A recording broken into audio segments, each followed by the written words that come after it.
of pinning them in and not even allowing them out of their half. There was very few times, and I think when you've got a guy going 1v1 against Miles, against Leandro, Franco, I'm gonna take our guys more times than not. So they were excellent in that aspect, keeping them pinned in and allowing us to continue to attack. And I don't know the exact numbers, but I'm sure the numbers will agree that we created tons of chances tonight. So on another night, it certainly could have been more than two. Brad, last week you said you felt the team was improving. Can you talk about that? Like, how confident is this team right now? No, definitely. We talked about it before the game. We talked about knowing what being a good team is about and what it means to be a good team. And being a good team is being consistent, home and away, being mentally focused. We know physically we're at a good point. It's August. If you're not fit now, you're probably not going to be fit for the season. So, but we talked about being consistent, and for most of the game tonight, we were good. The last 20 minutes or so, probably 25 minutes, we found it difficult to keep the ball, and at that moment, that's when we were on the back foot, and we were trying to.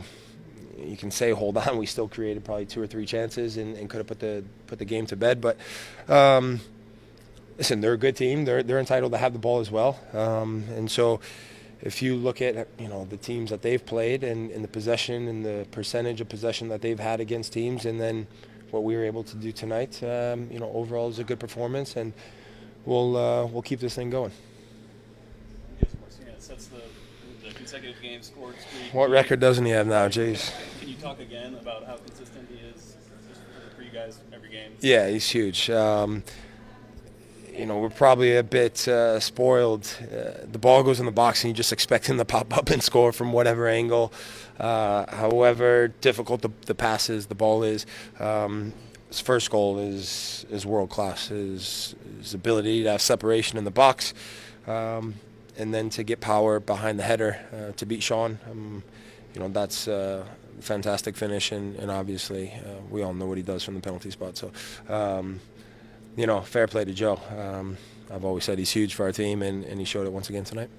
Right. Also, just quickly, talk about the way the team is able to play out of pressure too. It looks like maybe 2 seasons ago it was new. Now teams are pressing you pretty hard at home, away, and you guys just seem pretty comfortable doing that. Yeah, I mean, it's about being brave. It's about being confident. In the first half, Miles tries to give them an advantage and shoots one back at me, but fortunately goes out for a corner. But I said to him, keep doing it. It's part of us playing.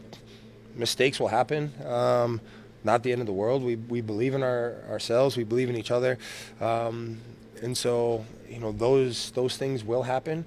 But it's how you respond, and you have to be brave. You've got to have big shoulders and accept responsibility and say, right, we're going to get after it today. And if a mistake happens, a mistake happens. You put your arm around the guy next to you and you say, right, let's go again.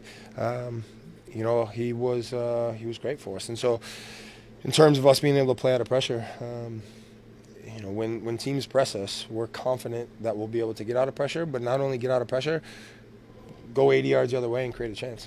Did you know Joseph was going to play? Did you guys know going into the day? Yeah, I mean, more or less. I think there was obviously some conversations between him and the medical staff and the coaching staff, and to see exactly how he was feeling, and how fit he was. The thing about Joe is he's a fighter. He's a competitor. When you cross the white line, you want him on your team. He's a warrior out there, and so. After he trained the other day, you kind of figured it was going to take something pretty big to keep him out of playing today. So, there was no real surprise when we saw him in the team sheet. Would you agree that Pitty's finding a comfort level these past few games? And what are you seeing from him now on the field? Well, I think if you look, he's getting into good spots. And when he gets into good spots, the game is able to kind of go through him. It's able to go through Barco. And those guys have a good understanding of their spacing. And when you give them time and space, they can pick a pass. They can get their shots off. It allows other guys to venture forward and be it Julian on one side or Justin on the other, our wingbacks. So it allows them to get forward. But I think, I wouldn't say it's a comfort level or anything like that. I mean, he's been here quite some time. I think he's comfortable. I think it's just a matter of him finding better areas on the field that allow him to be successful. Thank you, Brad. All right, locker room's open. All right, get in there, guys. All right, get in there.